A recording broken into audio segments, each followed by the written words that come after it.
What if the anxiety you can't explain, the exhaustion that sleep doesn't fix, and the strange sense that reality feels thinner lately, isn't something wrong with you? What if it's evidence that something is breaking open? You were told this would happen, not publicly, not in schools or headlines, but in fragments, buried in ancient texts, whispered through suppressed teachings, and hidden behind symbolism meant only for those who could see. The world isn't falling apart, it's being exposed. The pressure you feel isn't collapse, it's compression. And compression always comes before transformation. This is the shift they warned about, the one that separates those who cling to the old illusion from those who remember who they really are.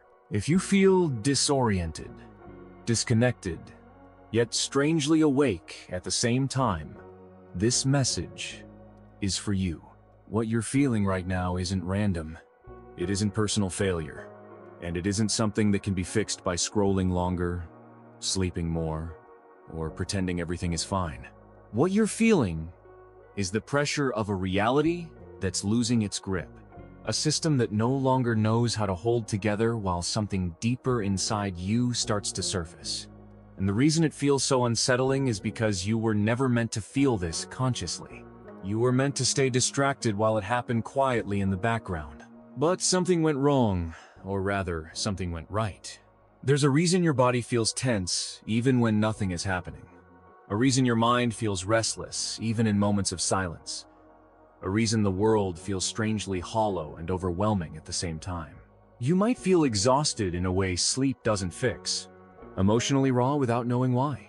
Sensitive to noise, crowds, dishonesty, and surface-level conversations.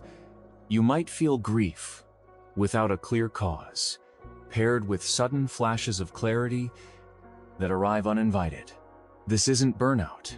It's not anxiety in the way you've been taught to define it. It's not a disorder, it's dissonance. The friction that happens when the story you were conditioned to live inside starts collapsing under the weight of truth. For most of your life, you were taught that stability comes from external structures, from systems that promised order and meaning if you followed the rules. Careers, governments, money, institutions, predictable routines, shared narratives. You were taught that if these things stayed intact, life made sense.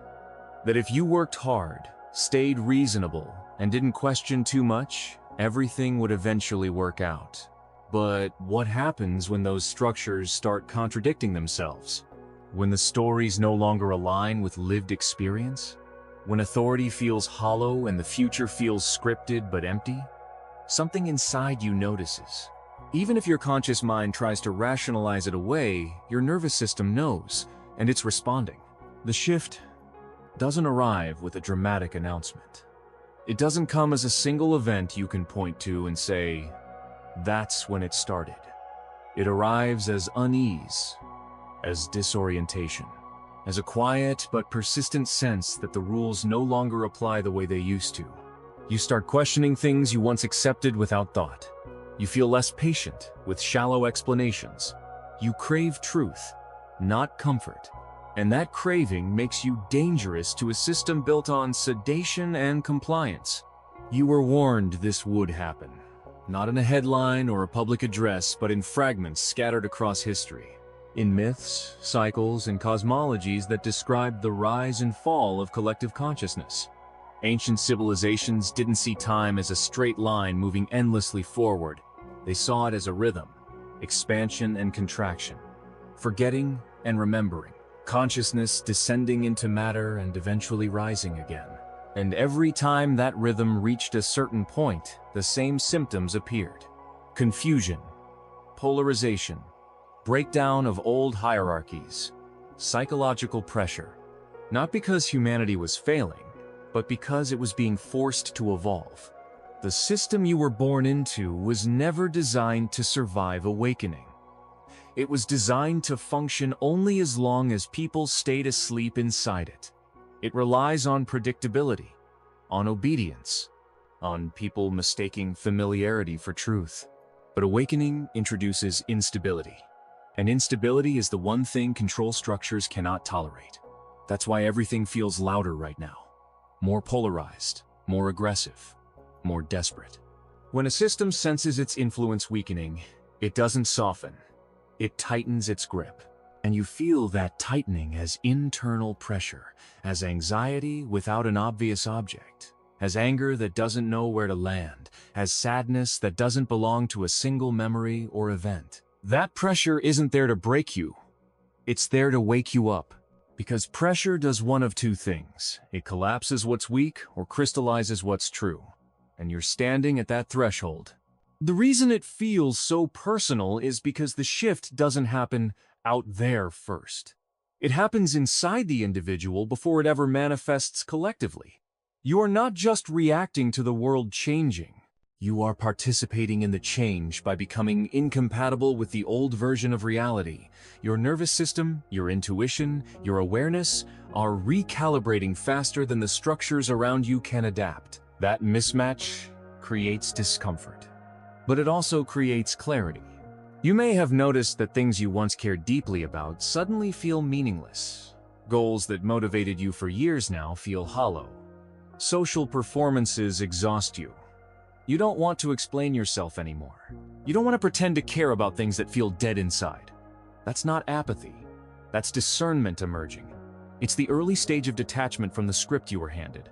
The system trained you to interpret discomfort as something to eliminate immediately, to numb it, to label it, to medicate it. But discomfort during a shift is not a malfunction. It's feedback. It's the signal that your internal operating system is updating while the external world is lagging behind. And the reason so many people feel unwell right now is because they're trying to force themselves back into alignment with something that no longer matches their frequency. This is why distraction is being pushed harder than ever. Endless content, endless outrage, endless entertainment. Not because it enriches you, but because it keeps you from sitting with the sensation long enough to recognize what it actually is. Awakening doesn't require belief, it requires space. And space is the one thing modern life refuses to give you. You were warned that the shift would feel like loss before it felt like liberation. That it would strip away identities, certainties, and illusions faster than it replaced them with anything solid. That many would mistake the collapse of false meaning for the absence of meaning altogether. But that's the nature of transition.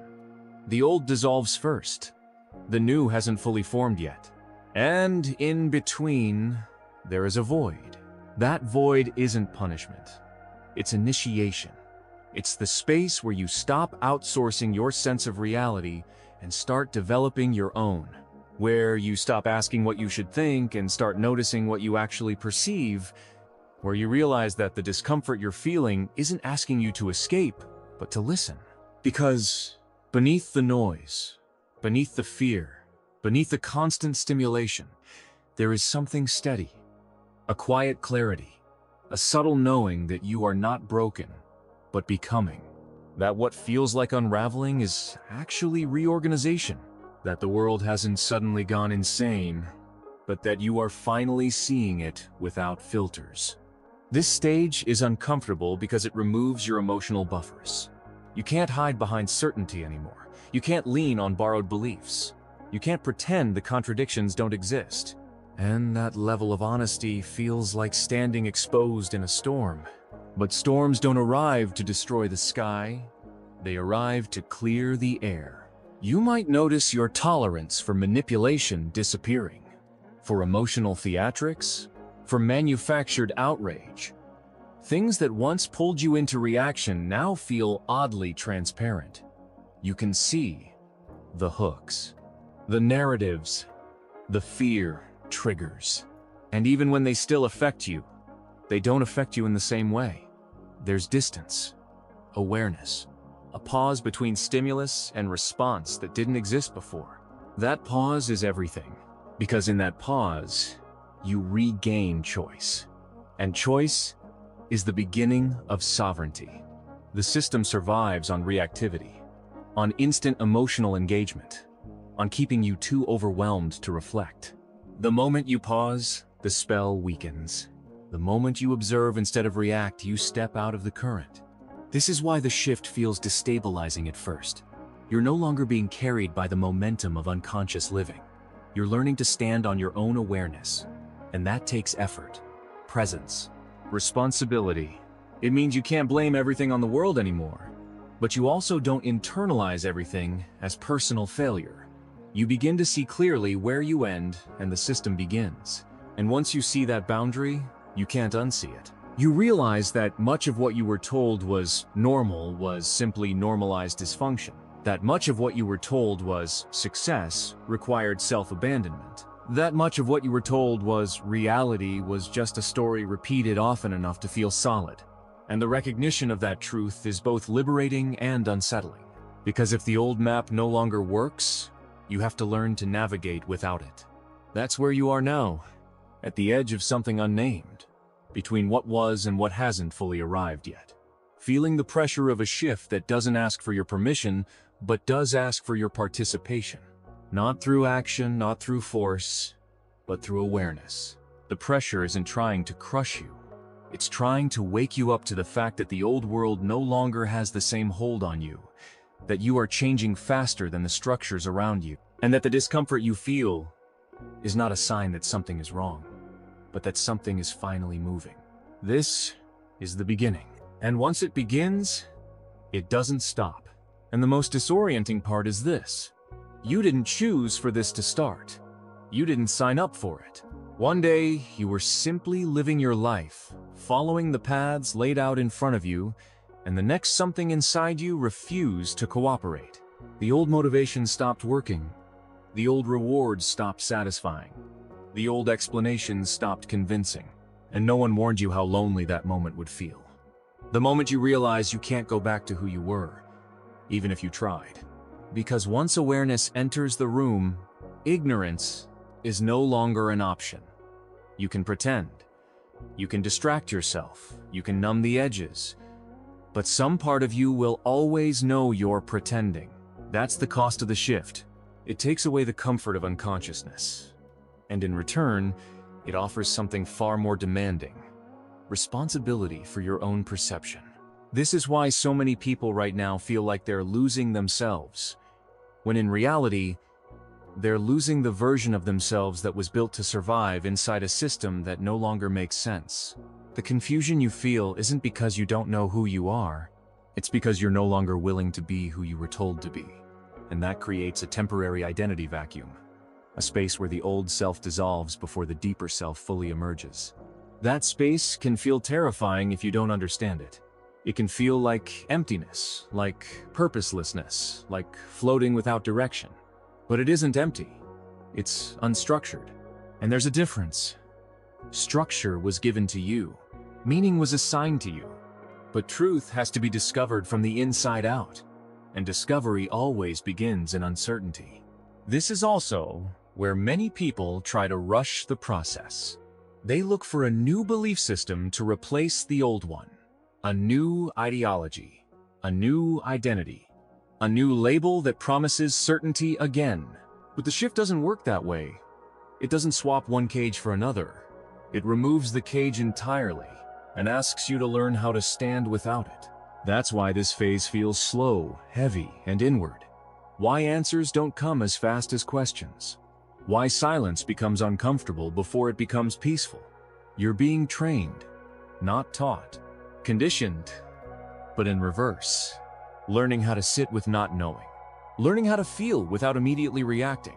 Learning how to trust perception over programming. And here's the part few people say out loud. The shift doesn't care if you're ready. It only cares if you're honest. Honest about what feels false. Honest about what drains you.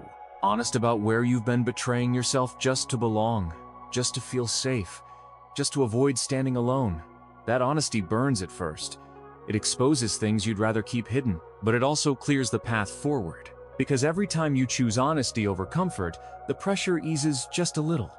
Every time you listen instead of distract, the signal becomes clearer. Every time you stop forcing yourself to fit into a reality that no longer matches you, your nervous system relaxes. Not because the world suddenly changes, but because you stop fighting yourself. And that's when you realize something important. The shift isn't happening to punish you. It's happening because you're capable of handling more truth than before, more responsibility, more awareness, more freedom. And freedom always begins as discomfort before it becomes clarity. You're not behind. You're not broken. You're right on time. This pressure is the doorway, and you're standing in it. As the shift deepens, something changes in the way the pressure feels. It's no longer just an unnamed weight sitting quietly in your chest. It becomes more targeted, more precise. It starts pressing against the exact places in your life where you're still holding on to the old world. This is where many people misunderstand what's happening. They think the discomfort means they're doing something wrong, that they've lost direction, that they need to fix themselves. But what's actually happening is exposure. The structures that once held your life together were never meant to coexist with sustained awareness, and now they're being illuminated. You may notice that certain relationships suddenly feel strained, even if nothing obvious has changed. Conversations that once flowed now feel forced or empty. People you used to feel aligned with now seem distant, reactive, or uninterested in the questions you're beginning to ask. This isn't because you're becoming superior or enlightened. It's because resonance is shifting. Awareness changes the frequency you operate on, and not everyone can or wants to meet you there. That doesn't make them wrong, but it does make the mismatch impossible to ignore. The same thing happens with work, routines, and long-term plans. Careers you spent years building may start to feel hollow. Goals that once felt meaningful begin to lose their charge. You might catch yourself thinking, is this really it? More often than you'd like to admit. And the most unsettling part is that you don't immediately know what should replace it. The certainty you were promised if you followed the rules never arrives. Instead, you're left with a quiet realization. You were climbing a ladder that was leaning against the wrong wall. This is the stage where the system starts pushing back. Not as a visible enemy, but as internal resistance. Fear intensifies. Doubt gets louder. Old coping mechanisms resurface. You may feel a sudden urge to distract yourself, to retreat into familiar habits, to silence the questions that have begun to surface. This isn't failure. It's conditioning trying to reassert itself. The system doesn't need to convince you with logic. It only needs to exhaust you enough to make you stop paying attention. Externally, the world may appear increasingly chaotic during this phase. Institutions contradict themselves. Narratives shift overnight. Authority figures sound uncertain, defensive, or performative. And while this might look like collapse, what's really happening is exposure. Systems built on control require coherence to function. When that coherence fractures, their seams become visible. You're not witnessing the end of the world. You're witnessing the end of unquestioned belief. What makes this moment difficult is that you're no longer fully inside the old story, but you're not yet anchored in a new way of being. You're standing in between, and the in-between has no script. There's no manual for how to live without borrowed certainty. No clear milestones, no applause, just presence, discernment, and the responsibility to choose consciously. This is where many people try to rush the process. They look for a new ideology to replace the old one, a new group, a new identity, a new belief system that promises clarity and belonging. But the shift isn't asking you to trade one structure for another. It's asking you to learn how to stand without one, to tolerate ambiguity, to develop an internal reference point instead of outsourcing meaning. That's why solitude becomes important here. Not isolation born of fear, but intentional withdrawal from noise. Your nervous system is recalibrating, and constant stimulation interferes with that process. You may find yourself craving silence, nature, or simply time alone without explanation. This isn't avoidance, it's integration. Awareness needs space to settle into the body. Without that space, it remains theoretical and unstable. As you slow down, you might notice something subtle beginning to emerge. Your intuition sharpens, not as dramatic visions or sudden revelations, but as a quiet sense of knowing. You start to feel when something is off without needing to analyze it. You sense when a conversation is draining before it fully unfolds. You're drawn towards certain ideas, people, or practices without being able to explain why. This isn't randomness, it's coherence forming. your internal compass recalibrating to something deeper than conditioning. At the same time, fear narratives may feel louder but less convincing. Outrage feels exaggerated. Certainty feels suspicious. You start seeing patterns behind the stories. You stop asking, "Is this true?" and start asking, "What reaction is this trying to provoke?" That shift in perception alone pulls you out of mass hypnosis, because the system doesn't just control through information, it controls through emotion. And once you see that, the hooks lose their sharpness. This doesn't mean you become detached or indifferent. It means you become selective. You stop feeding your attention to things designed to keep you reactive. You recognize that attention is currency, and you've been spending it unconsciously for most of your life. Now, you begin reclaiming it. And that reclamation changes how you experience everything. But this phase also comes with grief. Grief for the version of the world you thought you were growing into. Grief for the identities you invested in. Grief for the simplicity of believing that following the rules would guarantee safety or fulfillment. This grief is rarely acknowledged, but it's essential. You can't fully step into a new level of awareness without mourning the illusions that made the old one bearable. You might feel anger during this time. Not explosive anger, but a slow-burning frustration. A sense of having been misled, of having given your energy, time, and belief to systems that never intended to nourish you. This anger isn't wrong, but it must be metabolized, not projected. If you cling to it, it becomes another chain. If you observe it, it becomes fuel for clarity. This is where grounding becomes critical. The shift is not happening only in your thoughts. It's happening in your nervous system, your body, your breath. That's why your physical needs may change. Why rest feels different. Why overstimulation becomes intolerable. Why your body reacts more strongly to stress, noise, or dishonesty. You're becoming more sensitive because you're becoming more coherent. And coherence doesn't tolerate distortion well. Grounding doesn't mean numbing yourself or forcing positivity. It means staying present with what is. Breathing fully, eating consciously, moving slowly enough to feel your body again. These are not lifestyle trends. They're stabilizers. You cannot integrate expanded awareness in a body locked in survival mode. The system thrives on keeping you dysregulated. Regulation is rebellion. As you ground, something unexpected happens. The fear begins to loosen its grip. Not because the world suddenly becomes safe, but because you stop deriving your sense of safety from illusion. You realize stability doesn't come from control. It comes from adaptability, from knowing you can meet reality as it is, without needing it to conform to your expectations. This is also where many awakenings fail, not because people can't see the truth, but because they don't know how to live with it.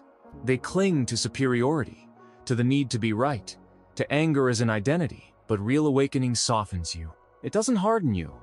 It strips away the need to dominate, convince, or escape. You become quieter, clearer, less reactive, more present. Presence is disruptive. A present person cannot be easily manipulated. They don't move on cue. They don't panic on command. They don't outsource meaning. They respond instead of react. By itself, it undermines systems that rely on predictability. Not through rebellion, but through non-compliance with the trance. You may feel lonely during this phase. Not because you are alone, but because fewer people are willing to walk without scripts. But this loneliness is transitional. It's the space between resonance. As more people move through this shift, new forms of connection emerge. Deeper, less performative, based on truth instead of convenience. You are not meant to carry this awareness as a burden. You are meant to embody it as stability, to become someone who can exist without borrowed certainty, someone who doesn't need the world to make sense in order to live meaningfully, someone who can hold complexity without collapsing into fear. This is the stage where the shift becomes irreversible, because once you learn how to stand without illusion, you can never fully return to sleep. You might still participate in the world, still work, love, create, and engage. But you do so from a different center. Not from fear of collapse, but from trust in awareness. The old world may continue to shake, systems may continue to strain, narratives may continue to fracture. But you no longer experience that as personal chaos. You experience it as information, context, movement. You are no longer waiting for the shift to happen. You are inside it, and you're learning how to move. There is a moment, subtle but unmistakable, when you realize the fear no longer owns you the way it once did. It still appears, it still whispers, but it doesn't dictate your movement anymore. You begin to see fear as information rather than a command, as a signal pointing to where conditioning once lived. And that shift alone changes the entire internal landscape. You stop asking how to get rid of fear and start asking what it's trying to protect. And often, what it's protecting is an outdated identity that no longer serves you. This is where compassion deepens, not just for others, but for yourself. You start to see how much of your past behavior was driven by survival, by the need to belong, to be safe, to be approved of. You recognize the strategies you adopted when awareness was still dormant, and instead of shaming yourself for them, you release them with understanding. That release creates space for a different way of being to emerge. As this happens, your relationship with uncertainty changes. What once felt threatening now feels neutral, sometimes even inviting. You stop demanding guarantees from life. You stop needing to know exactly where everything is going. You learn to move with partial information, guided by presence rather than prediction. This is a radical shift in a world obsessed with certainty. But it's also where real resilience is born. Externally, you may notice an increase in pressure to choose sides, to identify, to declare allegiance, to simplify your worldview into something easily categorized, but the shift pulls you in the opposite direction, toward nuance, toward complexity, toward the ability to hold multiple truths without collapsing into confusion. You resist the urge to reduce reality to slogans or absolutes. And in doing so, you step outside the emotional economy that feeds on polarization. This doesn't make you passive. It makes you precise. You speak when it matters, you act when alignment is clear, and you remain silent when engagement would only feed distortion. That discernment can look like detachment to those still caught in reactivity. But it isn't withdrawal. It's mastery of attention. At this stage, your inner life becomes more important than your outer performance. Not in a self-absorbed way, but in a foundational way. You understand that how you perceive shapes what you experience. That clarity is not something you wait for. It's something you cultivate. You stop treating your mind as a battlefield and start treating it as an environment. One that requires care, boundaries, and intention. You may also begin to sense that the shift isn't happening in isolation. That others, often quietly, are going through similar internal recalibrations. You feel it in subtle exchanges, in moments of unspoken recognition, in conversations that bypass small talk and land somewhere real without effort. These moments aren't dramatic, but they're grounding. They remind you that this isn't a solitary anomaly, it's a collective undercurrent. And yet, the temptation to rush ahead remains, to turn awareness into an identity, to declare yourself awake, and use that as armor. But that's another trap. Awakening isn't a status, it's a responsibility. It asks you to live with integrity even when no one is watching, to remain present when it would be easier to dissociate, to stay open when closure feels safer. This is where patience becomes essential. The shift unfolds in layers, not leaps. Each layer asks you to relinquish another illusion, another attachment, another story you once used to explain yourself. And each release feels like loss until you realize what's being lost was never truly yours. Gradually, something stabilizes, not as certainty, but as trust. Trust in your capacity to meet reality as it unfolds. Trust in your ability to adapt without betraying yourself. Trust that awareness itself is a form of intelligence, not something you need to constantly control or justify. This trust doesn't make life predictable. It makes it navigable. You stop bracing for impact and start moving with the current, not blindly, but consciously. You learn when to step forward and when to pause, when to engage and when to let things pass. And this is where the shift prepares you for what comes next. Because awareness alone is not the destination. Integration is. Embodiment is. The ability to carry this clarity into action, into relationship, into daily life without needing to announce it. The illusion may continue to push back. The world may continue to test your resolve. But something fundamental has changed. You no longer measure yourself against a collapsing standard. You no longer seek permission from systems that can't see you. You are learning how to stand on your own awareness. And that is the threshold. There comes a moment when the shift stops feeling like something that's happening around you and starts feeling like something that's happening through you. It's subtle, almost anticlimactic. There's no dramatic breakthrough, no single thought that announces arrival. Instead, there's a settling. A quiet, internal alignment where the urgency fades and something steadier takes its place. Not certainty, not answers, but trust. You stop waiting for things to make sense again. You realize the version of sense you were promised was built on assumptions that no longer hold. You stop asking when the world will return to normal because you finally see that normal was never sustainable. It was just familiar, and familiarity was mistaken for truth. This is where the shift matures, where it stops dismantling and starts reorganizing. You're no longer defined by what you've seen through. You're defined by how you live after seeing it. You notice it first in small ways. The way you respond to stress changes. Situations that once triggered panic now trigger presence. Not because you've numbed yourself, but because you've learned to stay, to breathe, to observe without immediately reacting. You don't need to control every outcome anymore. You trust your ability to meet whatever unfolds. Your relationship with time changes. You stop rushing toward an imagined future that promises fulfillment. You stop clinging to a past that no longer exists.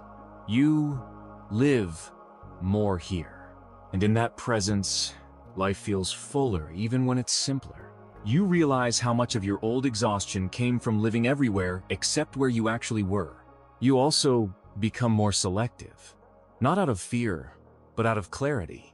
You understand now that attention is sacred, that what you give your focus to shapes your internal state. So you stop feeding narratives that thrive on chaos.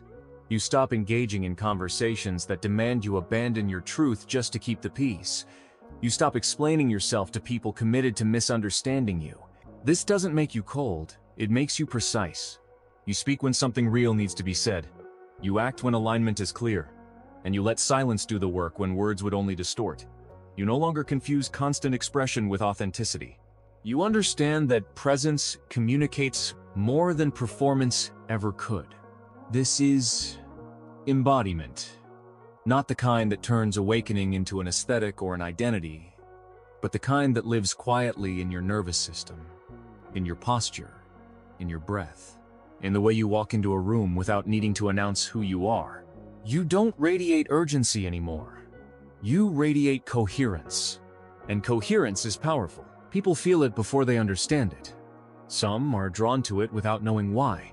Others are unsettled by it, not because you're doing anything to them, but because your presence reflects something they've been avoiding in themselves. You stop taking those reactions personally.